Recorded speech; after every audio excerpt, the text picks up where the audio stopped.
Dude, I cannot believe this happened today. It ended a few hours ago, and unfortunately I was not... Well, I guess it's actually good for you guys, because it makes this a completely blind reaction for me. I didn't get to watch it live, but Sam Seder, who is probably the most defensible person still remaining at the institution... I forget what it's called. Not the Daily Wire. Fuck. What's the name of Sam Seder's show? Like the news organization that he works with? I forget what it's called. The Majority Report. Yeah.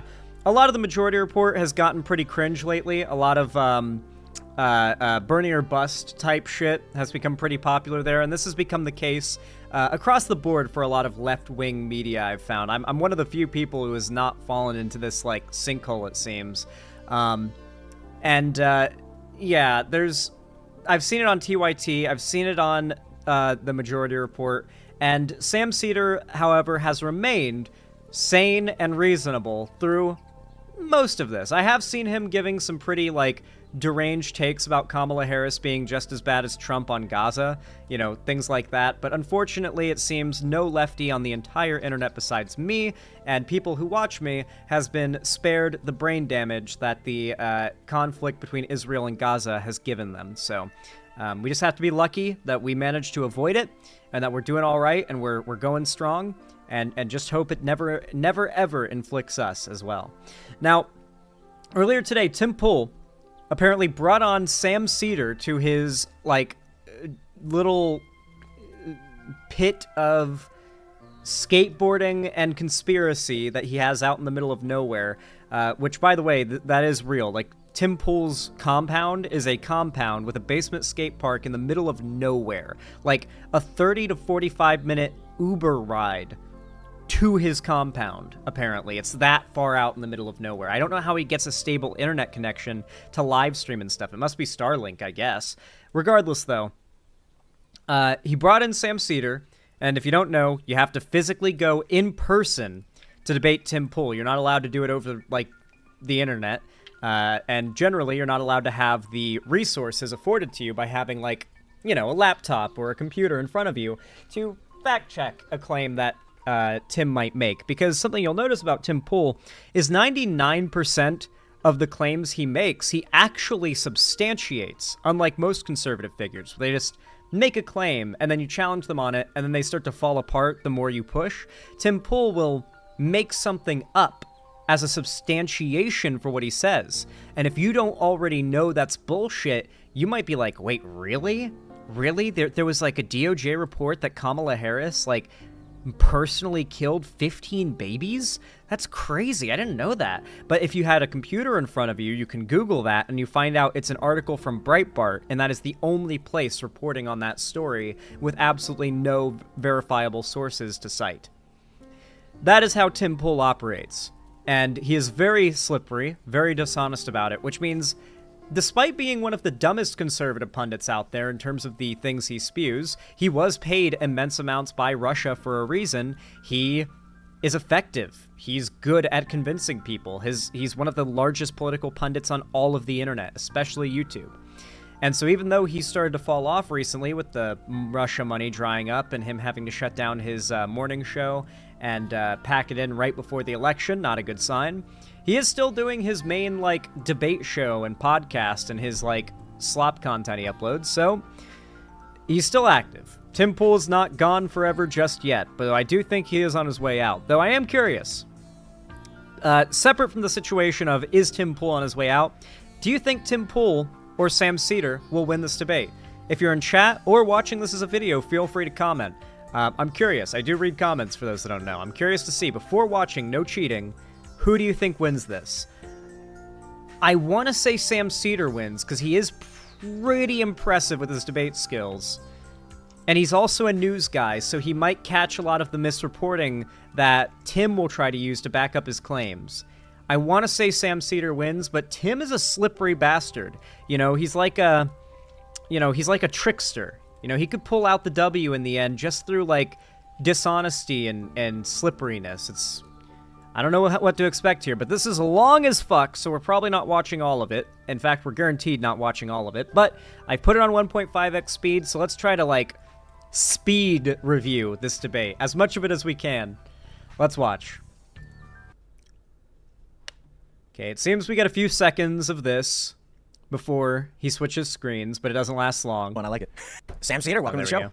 Oh, thank you. That's a good one. I like it.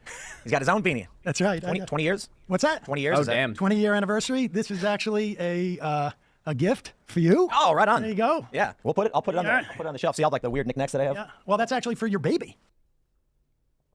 Okay. Right off the bat, the power play from Sam Seder is absolutely insane. Bringing your own merch to give as a gift to the content creator that's invited you on to debate, and then saying it's for your baby when he doesn't have a baby or kids. I'm pretty sure Tim Pool doesn't have a wife or kids and complains constantly about being single. He might have kids from like an ex or something, but the amount of shade he just threw. Holy fuck, dude. Oh, thank you very much. Congratulations. I understand that you're expecting. Is that right? Absolutely. Yeah. Nervous. Wait, he is? Wait, literally 2 years ago, he was complaining about how women won't talk or date him, and it's feminism's fault. I guess he managed to find a pick-me, guys. Make no mistake, there are a lot of women out there willing to lower their standards and get with the guy that treats them like trash. You live in Florida, you see a lot of it, bro. Just live in the American South, dude, and you'll just be like, man, yeah, no, okay. Women are absolutely willing to put up with a lot from awful dudes. So, the incels were never right about it being impossible to find love. I hope you're getting sleep. Oh, I think I got 6 hours tonight. Well, I'm saying, is your baby born already? No. Oh, Coming soon. I'm talking about when your child comes. Oh, yeah. Well, I mean, with little sleep I already get, probably will be less. All right. Well, there you go. Right on, man. So we'll start. Dude, there's something about Tim Pool talks himself up. Like, he's such a busy, hard-working dude. There's no way he really is. He wouldn't be doing this if it was such hard work. It's not that hard. Like, as hard as he frames it as. Like, I don't even get any sleep and stuff. It's like, bro, come on, dude. Come on. You've got a team of production people. You're like, you did a 3-hour debate thingy. Like, come on. This dude is not, like, missing sunrises and sunsets out of any other reason than his own desire not to. He does this thing, too. Have you ever noticed it? Tim Pool, when he wants to put down the left in a way where it's like, look how bad the left is, it's so unsuccessful. Something you'll notice is the right actually recognizes the easy path for making money off of right-wing content, and instead of ignoring or acknowledging it as maybe a concern, and why is this right-wing content so profitable? Or is everyone who's doing it a genuine person who believes this stuff? Instead, they say it's more profitable because it's correct. People resonate with it, and the correct position would get more views. It would be more profitable, and so he'll make that argument, and to substantiate it, he'll claim, I spend my days skateboarding in my basement skate park in my compound. He'll brag about how easy and wealthy, how easy his life is and how wealthy he is and how many luxuries he has. But when he needs to do a woe is me situation where he looks like such a poor little guy, he immediately switches to, I barely get any sleep. My employees don't listen to me. I barely see the sunrise. I haven't seen a sunrise or a sunset in years. And he talks up all big about how he's like nonstop not sleeping because he's working so hard nonstop. But he's also able to be spending all day relaxing, enjoying his wealth, and skateboarding while Lefty's mauled.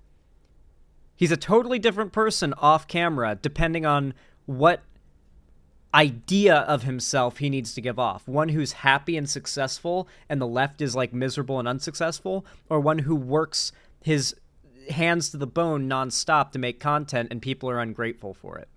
He wants to have his cake and eat it too. Once again, common theme among conservatives. Start light. What do you think is going to happen? I mean, the election is Tuesday, but people are already voting. No, wait. We got to talk about what am I doing here? Sure. I was going to talk light, but you can go with whatever you want. No, I mean, it's light to me. But like, what? I thought I was banned.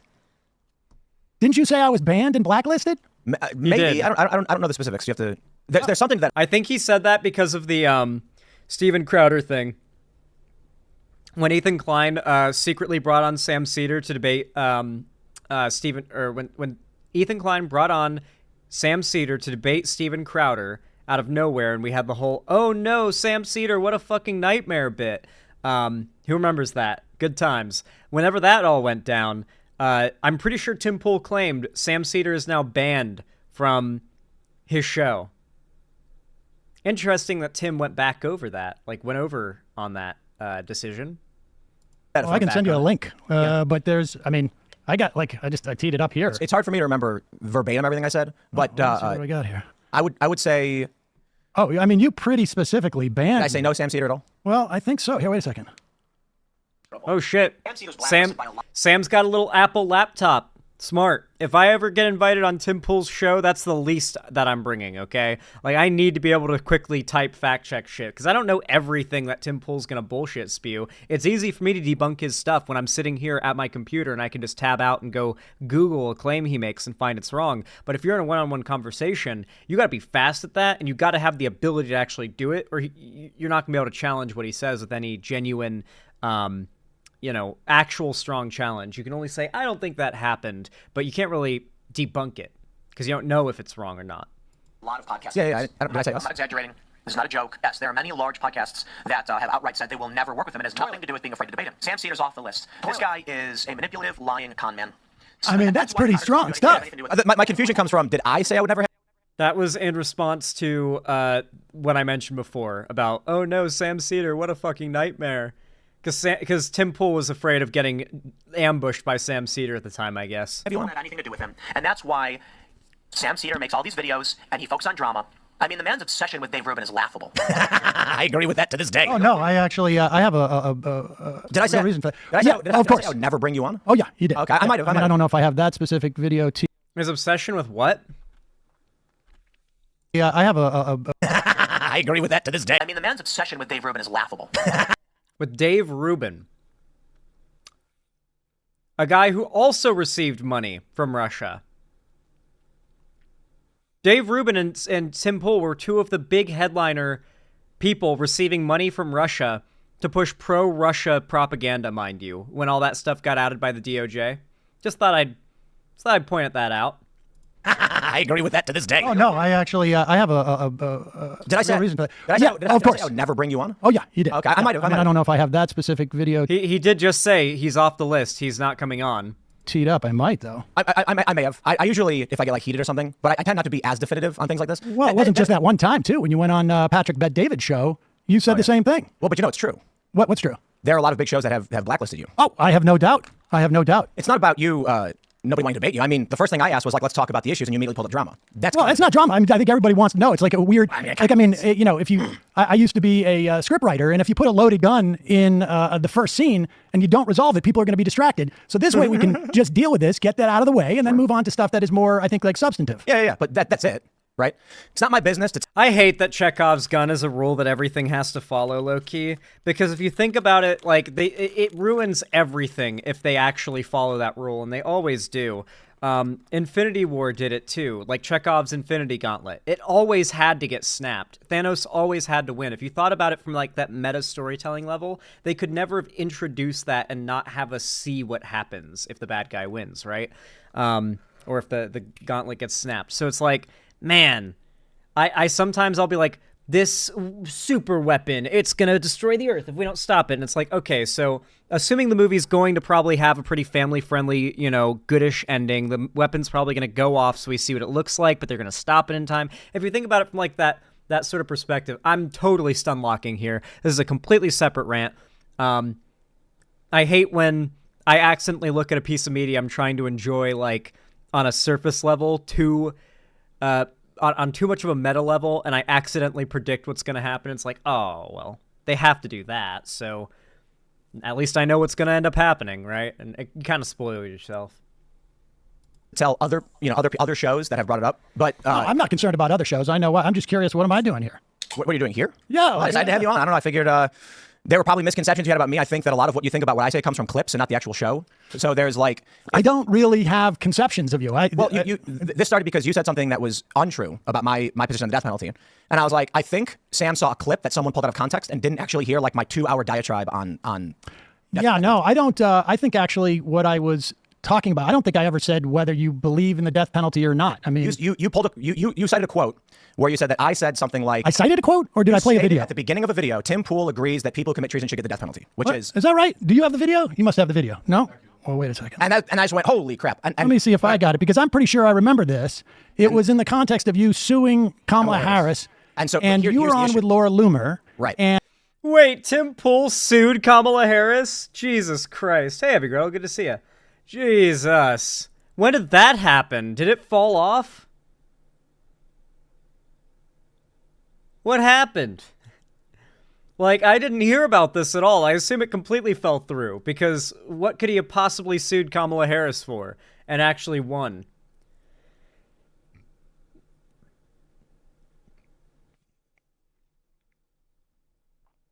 Some statements, regardless of context, can be problematic. It's kind of frustrating to just say out of context when you're coping, when it doesn't really make a difference or may actually make what you said worse. Well, it's why the context thing is so iffy. It can either be someone saying, no, like, literally, I've been taken out of context, and I do not actually believe the thing you think I believe. Can we just, like, look at the context of what I said, and you'll recognize it changes everything? Like, the Trump thing that we just watched earlier, as bad as Trump is, and I hate to waste breath defending him for any reason on anything, he was not saying that she should be shot at, like Liz Cheney. He was suggesting that it is easy to be a war hawk if you sit in a chair in an office, and that if you were sent out to be, like, on the front lines and people were shooting at you, you'd probably be more anti-war. Now, granted, Trump is still a war hawk, and there's still valid reason to shit on him, but if you mischaracterize that so blatantly as to say he's calling for violence or making a death threat, that gives actual ground to conservatives and MAGA to say there is a fake news, swamp-motivated agenda against him, where they take him out of context. And because that happens every once in a while, they get to slide on claiming, oh, well, you're just not including the context, and never claiming or saying what the context is that makes it better, just vaguely saying, oh, context. So it could either be, yeah, there very much is context that changes it. More often than not, that isn't the case, but sometimes it is. Or it could be just bullshit that they're saying to get away with what they said. And you said the words, here we go. People who get the death penalty, people who commit treason should get the death penalty. What's the context of that sentence? What's the context of that sentence? So there's a clip that's 5 seconds long. Oh, no, but I watched the whole rest of it. Like, I know you went back and forth, but it was so weird, because you should really, if you can find this and put this up, because what I found fascinating... Yeah, in this situation, I'm pretty certain that Tim Pool meant that when he said it, or at least meant for his audience to interpret it as that when he said it. And now that he realizes how indefensible the take is, he doesn't want to stand by it. Very common situation with conservative pundits, by the way. They do this all the time.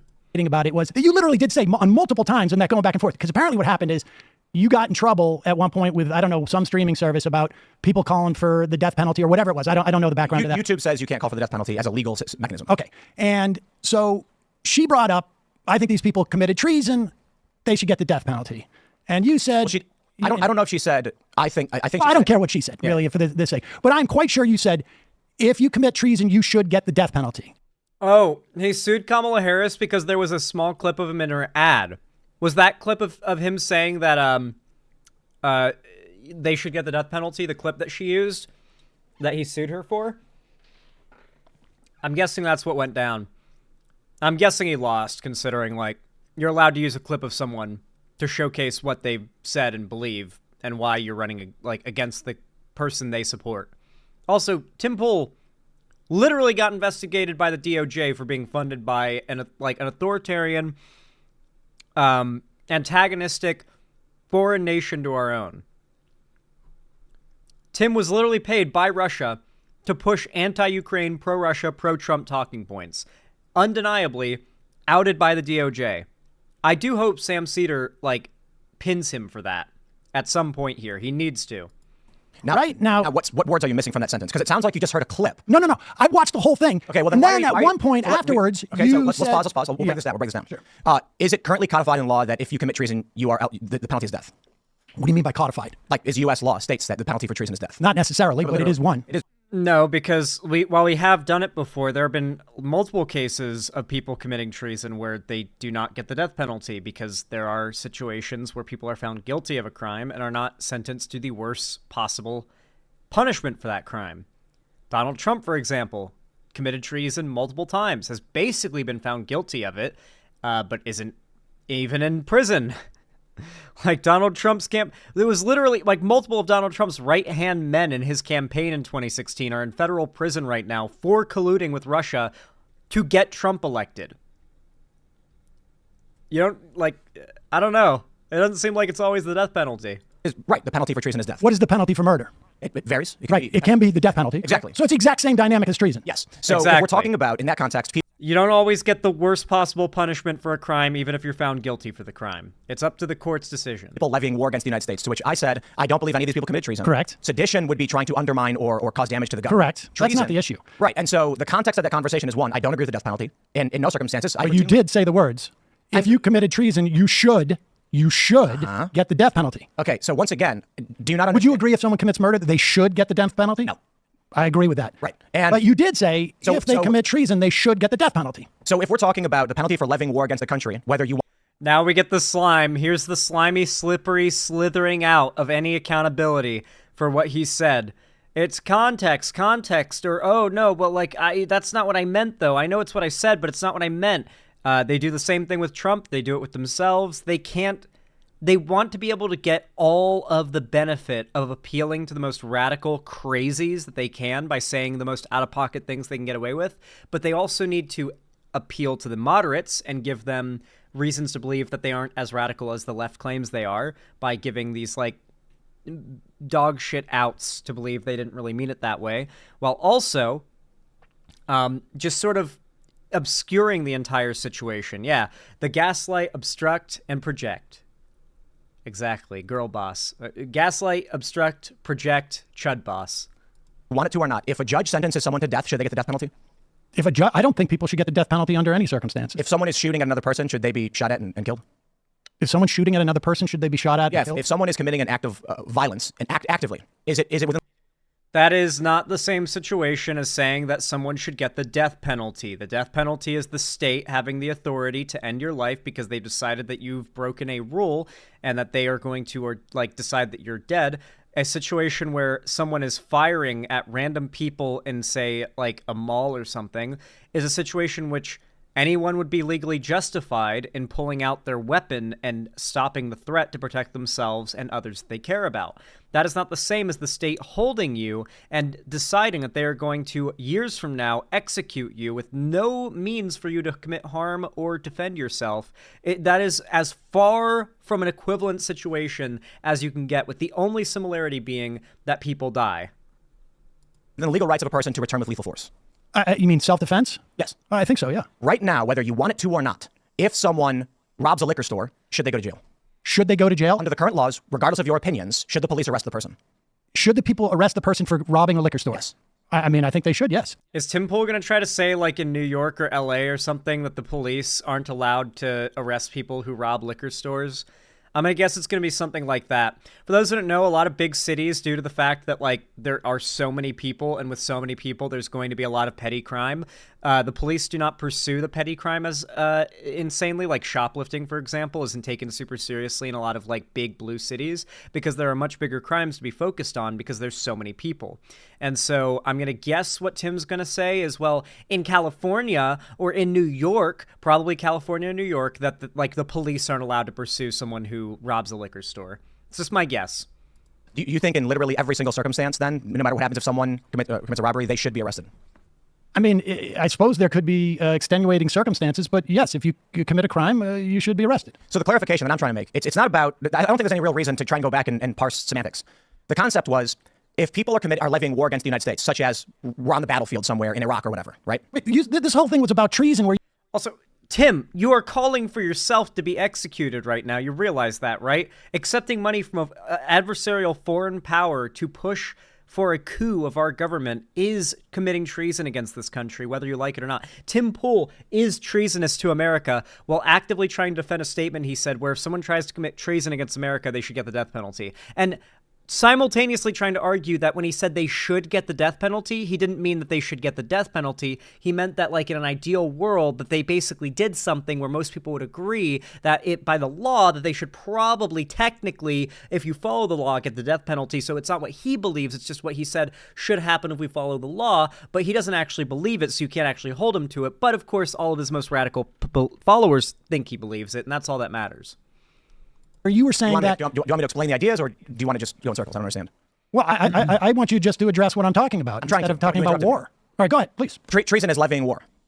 Treason is levying war? Or providing aid to the enemy of the United States in a time of war. Well, it also, you can be, I mean...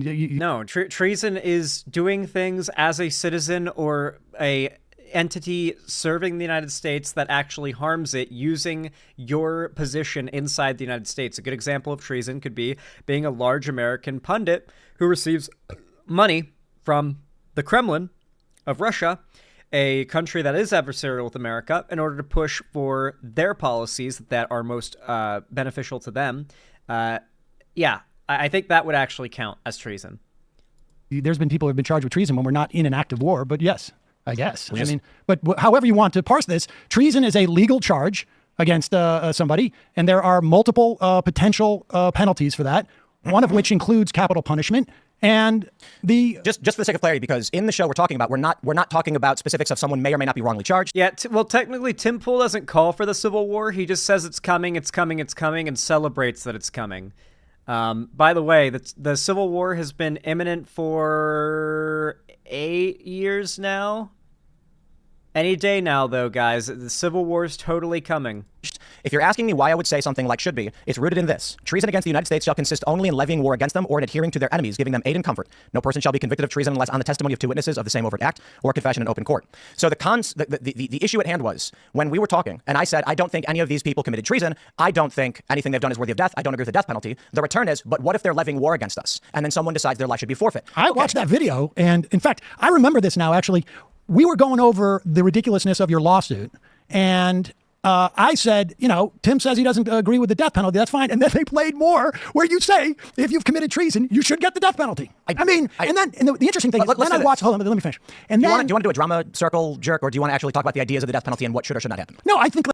Dude, is this just what every, dumb fuck piece of shit online with nothing valuable to add to politics says when they get called out? Because I've received this, I called out Keffels, I called out, anybody in this space, and I get accused of being drama-obsessed.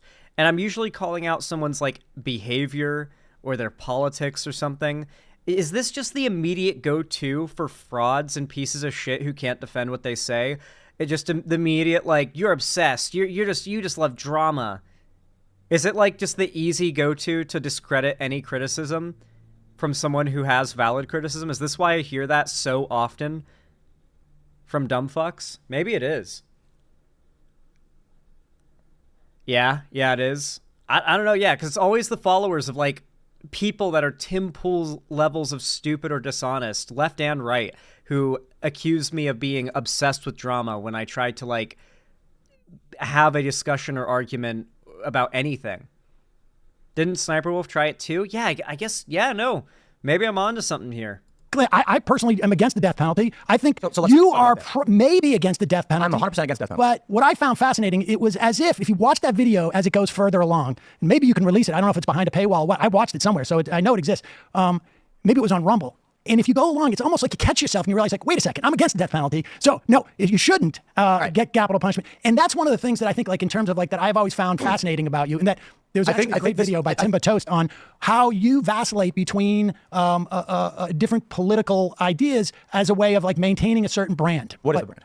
Well, that was very concise. Was it Timba on Toast, I think he referenced? Yeah. Tim Pool does do exactly that. He oscillates between radically far right, pro-Russia sympathizer when he's getting the paycheck from Russia, libertarian, Occupy Wall Street dude, and then all the way back around Nazi again whenever it suits him. He is so politically incomprehensible that he is somewhat impossible to criticize, because if you call him out for a take he's had, there's another clip where he said the exact opposite he'll reference and be like, well, I don't really believe that. But if you started by criticizing him for having that take, he would have told you the opposite take is what he believes. and he would refer to that original clip. It's just, yeah, that's such a good way to put it. He oscillates between political positions constantly. I don't not exactly sure what you think the brand is, but here's the challenge. Here's the challenge. You know, if I post a joke on X that is like over the top, for instance, I tweeted Kamala Harris is like Hitler and Stalin times 200. No, don't let these retards get away with this. They make money off of their X posts, okay? Twitter, under Elon, with the blue checkmark system that you pay for, allows you to monetize engagements and impressions on your Twitter posts, making an insane, out there conspiratorial claim or doing the insane rage bait that Tim Pool, Libs of TikTok, all the right-wing pundits you can think of do is not just them making a joke or whatever, they're making money. Elon turned Twitter into a platform to farm ad revenue off of rage bait. That is why Tim Pool does what he does on Twitter. And she's going to start 800 wars. That was actually written about in various liberal outlets as if it was a fact statement. And so I'm sitting here being like, can they not tell? Well, there's Poe's law. I get it. Sometimes they don't. But the issue at hand right now is just semantics. So instead of saying like, well, Dude, we're in the communication business. Like, our words are important. Now, listen, I certainly understand people misinterpreting a tweet. Believe me, I've been there. I will just say this for the sake of clarity. Right now, regardless of my opinions on law, should the law be that someone will receive the death penalty, then they should receive it. I oppose it. But it doesn't necessarily, the punishment for treason is not necessarily the death penalty any more than it is with murder. All right, so let's just try. Why would you ever say, if you're against death penalty? Once again, misconception I'm trying to get past, so let me explain. Okay. In the circumstance where someone has committed a death-worthy trespass, I oppose the death penalty. I would advocate against it. We recently had a big case where there were two instances where people put to death one guy. The family even said it shouldn't happen. They'd cut a deal with the prosecutor. It still happened. And that was, I believe it was, who was that? That was Missouri. Mm-hmm. And a lot of people watching my show were quite outraged that a family would say no. I am very curious to see about that story. So what I understand is a family asked the death penalty to not be put on a guy who committed a murder against their family member. That's what I understand he's saying here. But the issue at hand is I don't assert myself over the rest of the country in law, which means if the mechanism of the courts is as such, that's what should happen. I will fight against it. That's the semantic misunderstanding. Oh, all right. Let's just put it like this. Because you were so offended. I mean, the reason why I thought I was here was because you were so offended that I said you were against the death penalty. You said I was for it. And I got confused when you said someone should get the death penalty. There a mechanism of law that I oppose. Well, you never said those words. But that was the whole conversation. No, actually it wasn't. Literally was. We could play it. But I mean, look, how about we just, instead of going back and forth and saying it was... Not only is the claim he is trying to fall back to move the goalpost on what he originally claimed not even true, but it's not what he actually meant. He is trying to argue that he was really arguing a position he didn't mean, that he didn't really mean that you should get the death penalty if you commit treason, that the law says you should get the death penalty if you commit treason, which it doesn't even say, because, like, not even murder gets the death penalty every time. The show where these things are said, we lay it on the table, there it is. Okay, there. Death penalty should be opposed. We agree on that. The government is a failed arbiter of who should live or die. This mechanism doesn't work at an institutional level. I don't know that anybody is a arbiter of who should live or die, but yes. Excuse me. There is some context. Well, that is why the death penalty is stupid, by the way, that no organization of people or entity of people should be able to decide that an individual does not deserve to live because their rules have been broken, right? Like that shouldn't be, like, a person's right to life supersedes a government's right to, like, enforce their rules on you. Like, at a certain point, the line has to be drawn. Like, taking someone's life might be going too far, like a little too much power to the state for punishment if you break their rules. Like, yeah. That is more challenging, such as if a man pointed a weapon at your children, would you decide that he should die? I mean, if someone pointed a weapon... Why does he love giving active situations of violence in which, legally speaking, violent self-defense used to the point where it stops the threat is justified? If someone points a gun at your child, you are allowed to shoot them, I am pretty certain. I don't think they're... Like, you might end up in court, but I don't think they're going to win on the grounds that you should have waited for the person to shoot your kid before you fired a shot. But if, like, you continued shooting until they were no longer a threat, you'd go to jail yourself for some level of, like, killing. Like, it might be manslaughter. They might go a little further and put you in murder third degree or something for excessive force and your self-defense beyond when the threat was needed to be stopped. Why does Tim keep on using examples of self-defense as opposed to the state having the right to execute. He's clearly in favor of the death penalty internally. That's why he's making these arguments, because no one who's against the death penalty actually would say, oh, well, jumping through these hoops to try to defend it. And using the law to defend it, like the state to defend it, and making these like nonsense comparisons that no adult with 2 brain cells to rub together, or any understanding of law, and how, I'm not an expert in self-defense law, but I have my concealed carry permit in most states in the country, and that's required me to take the test a couple times and learn like the fundamental rules of when and when you're not allowed to use your firearm in self-defense. So I know enough to know that Tim is making an extremely false equivalence. Man, what a slimy bastard. What can I say? He did exactly what I predicted he would do at the start of this segment. As much as I would love to watch the whole rest of this debate, we're 15 minutes in out of 3 hours, and I obviously don't want to give Tim Pool too much watch time. But, like, man, I think Sam Seder did pretty damn good. I'm excited to watch the rest of this myself. I think he did pretty good in that opening bit, which is at least what the debate was supposed to be about. I don't know what they debate about for the rest of it, but I imagine it gets pretty spicy and juicy. So, you know, pretty fun stuff. Unfortunately, you would have to go to Tim Pool's channel to watch the rest, but we don't have time to watch the rest of that debate today because we got another segment to do later today, and we gotta finish up Red Dead. We gotta do some New Vegas today, Mew Vegas. But yeah, with all that said, if you enjoyed this segment, if you found the debate review entertaining, educational, or enjoyable, then please consider leaving a thumbs up or a like. It really does help a ton and is totally free, and every like boosts my channel and the algorithm substantially. In fact, it is the most significant way that you guys can support the channel, and it is totally free. You can also comment down below to boost the effect of the like as well. Seriously, if you leave a like and a comment on all my stuff, I love you. And you mean the world to me. Thank you. You are goated. You are genuinely goated. Anyway, you can also follow my other social medias linked down below in the description to see more stuff from me, and follow or join my fan Discord link in the description as well to see the main hub of my community and fan base. It's totally free. I host game events, call-in streams, and watch parties there at least once a week, and I announce all my new uploads and streams there, so make sure you join my Discord.